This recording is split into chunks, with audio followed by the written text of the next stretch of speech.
Hello, sports fans, and welcome to another edition of Scott Sports 101. I'm Scott Trella. We're going to talk Browns, and we got just a little bit of Cavs, and we got some Guardians news, and also and some other NFL news, and the draft is a week away, but we'll get to all that. But first, here is today's Scott Sports 101 trivia question. Who holds the record for the most valuable player awards in Major League Baseball? I'll have the answer later on the podcast. Now some Browns news. Despite the Browns picking up Deshaun Watson via a trade a couple of weeks ago, the organization has still not traded Baker Mayfield to another team, even when he has requested one. And the Browns are in no rush to trade Baker Mayfield. Cleveland's general manager Andrew Berry was asked about the timeline for a Mayfield trade now that Watson's officially on the roster. Berry still offered no decision on the trade, but he made it sound like the team is in no rush to find a new spot for the former starting quarterback. And that is absolutely true. They are in no rush to trade Baker Mayfield right now, and there are a couple of teams he could possibly sign with, as you know, the Seattle Seahawks and possibly the San Francisco 49ers. I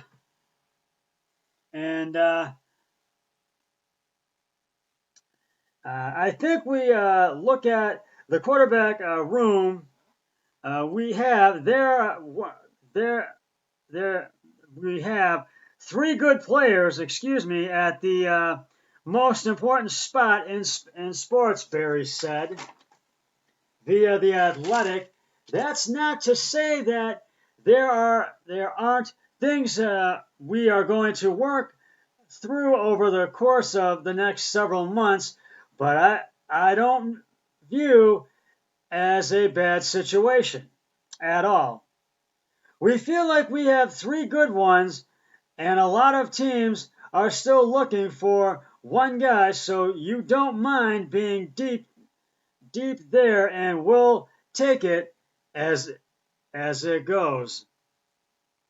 Part of the potential reason why Mayfield hasn't been traded yet is suspected to be the Browns will pay part of Mayfield's $18.80 million worth in his contract to make a trade happen. Berry didn't give a direct answer.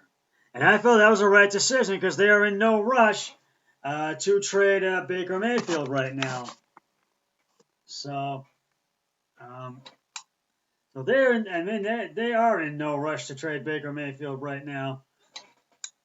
So we'll have to wait and see what happens with this trade with Mayfield, and also with Deshaun Watson as well. And I wouldn't really get into that type of speculation, Barry said, but the reality of it is quarterbacks are valuable. Baker's a good player, and you can't have enough good players on your roster. We already planned to make it work, and we'll just see how the next few months go. And so we'll have to wait and see, and I'll keep you updated too. And however, Barry mentioned how the Browns are keeping their options open when it comes to Mayfield's future. They don't want to rush into a deal until it's the right one for them. I wouldn't say we have a specific timetable for the QB room, Barry said. Baker is a professional. He is under contract, and we have cap flexibility whether he's on the roster or not. So we don't really feel pressed to rush into anything that's supplemental, On Monday, Browns coach Kevin Stefanski said he's hoping for a quick uh, re, uh, re, resolution to the unique situation. Situation with Mayfield. So you can be sure they're in no rush to trade Baker Mayfield right now. But I think either he could sign with Seattle or San Francisco, either way. So, and I'll keep you updated on this developing story. I will keep you updated on it, what I will do. So do not worry. I will keep you updated on it. And now we're going to move on to some NFL news. The NFL's 32 owners voted to make a big change to overtime last Monday, but not every owner was on board with the move. Under league protocols, a rule proposal must garner at least 24 votes to pass, and although the new OT rule easily cleared that benchmark, it wasn't approved unanimously, according to NFL.com, and the final voting tally for the OT rule was 29 to 3. The three teams that voted against the rule were the Bengals, Vikings, and the Dolphins. According to Sports Illustrated, the Bengals and Vikings have both been involved in an overtime playoff game, over the past 3 years. So it's notable that they voted against it. Thanks to the new OT rule, both teams will now be guaranteed at least one possession for any postseason game that goes into overtime. The new rule doesn't apply to the regular season games. Under the old rule, a touchdown scored by the team that has the ball first in OT would end the game. But the new rule, the second team will get a chance to possess the ball even if the first team scores a TD, a touchdown. On Minnesota's end, the Vikings actually liked the idea of both teams a possession. They just didn't like how the rule was written, and according to The Athletic, the Vikings don't like the fact the team getting the ball second in OT will get unlimited time to score a touchdown. For instance, if the first team scores a TD and takes 9 minutes off the clock, the second team would get the ball with 6 minutes left in the overtime period. Under the new rule, the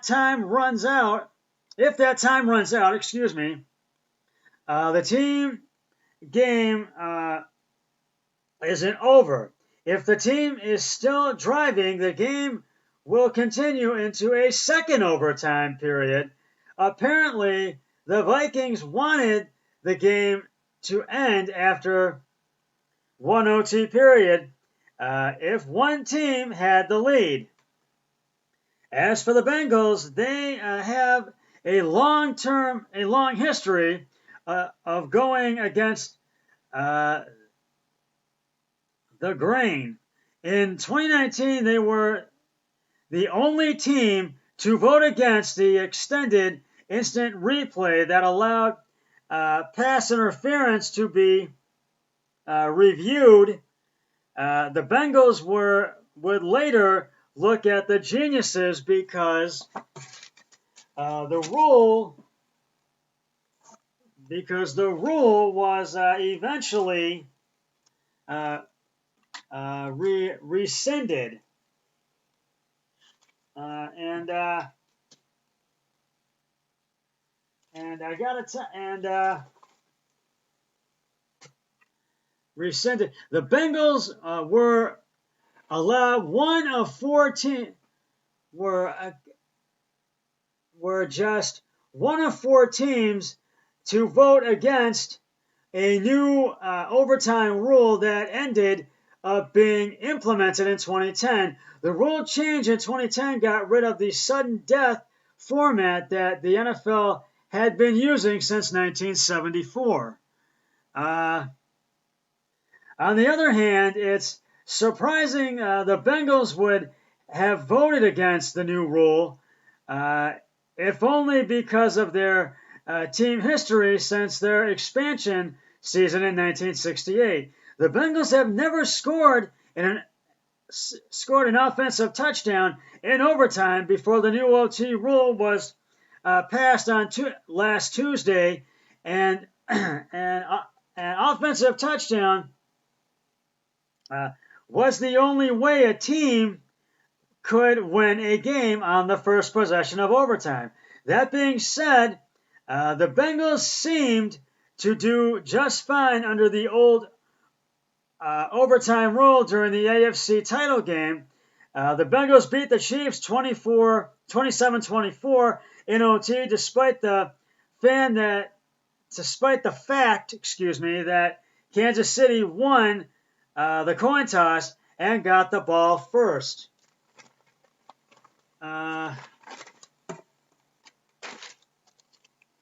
Speaking of the coin toss, that's the big reason the OT rule was changed, according to competition committee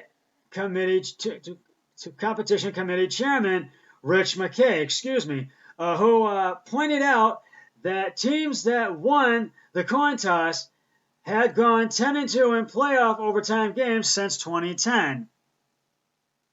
It's the only postseason overtime game we've had, McKay said via ESPN.com. It's 12 years, 12 games. Those 12 games are as important to those franchises as any they are to those franchises as any they are even ever going to play in their history. So to us, yes, it is not a sample size of 25 or 30 games, but it's the only sample size we have, and each one ends somebody's season so far. For us, this was something we thought we needed to change. The only 2 teams over the past 12 seasons to lose after winning the overtime coin toss were the 2021 Kansas City Chiefs and the 2018 Saints, who lost to the Rams in the NFC Championship thanks to a large part of a botched pass interference that had no call. So basically, this rule, I think, was a good move by the NFL. So I feel a lot of fans are going to agree, and I know a lot of teams are not on board, but a few teams are, but I think they will be eventually. We're going to talk some NFL draft news in a minute, but right now it's time to reveal the answer to today's Scout Sports 101 trivia question. Who holds the record for the most valuable player awards in Major League Baseball? And if you said legendary MLB baseball player Barry Bonds, you are correct. Barry Bonds got numerous most valuable player awards in Major League Baseball. I'll have another trivia question on my next podcast, and it'll be on my NFL Draft podcast, so be staying tuned for that. We are running out of time for this segment, so I'm going to take a break. I'm going to upload this first segment. It'll be a 2-part podcast, and I'll come back with the second half, the NFL Draft news, and some Guardians news right after this. So stay with us. I'll be back.